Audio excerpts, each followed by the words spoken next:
হরে কৃষ্ণ। জানেন কি, একটা সময় এমন ছিল যে আমার যাকেই ভালো লাগতো, যে সেলিব্রিটি বা যা কাউকে, আমি তাকে ভগবান বানিয়ে দিতাম। বাট অ্যাকচুয়ালি জানেন যে ভগবান কাকে বলা যায়? আসুন আমরা জেনে নিই যে শাস্ত্রে ভগবান সম্বন্ধে কি বলা আছে।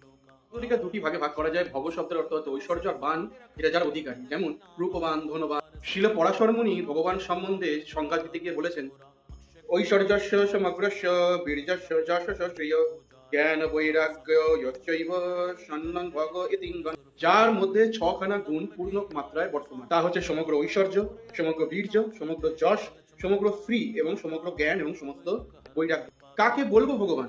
ব্রহ্মাজি কি বলছেন ব্রহ্মসংহিতায়? ঈশ্বর পরম কৃষ্ণ সচ্চিদানন্দ বিগ্রহ অনাদিরাদি গোবিন্দ সর্বকারণ কারণ। আমি বলছি না, ব্রহ্মাজি বলছেন।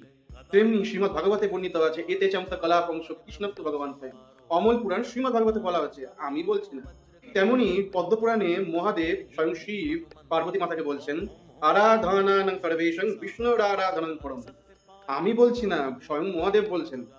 তেমনি আরো নানা রকম শাস্ত্র থেকে, আরো রকম আমাদের বৈদিক গ্রন্থ থেকে আমরা জানতে পারি যে একমাত্র ভগবান শ্রীকৃষ্ণই হচ্ছেন পরমেশ্বর ভগবান। হরে কৃষ্ণ।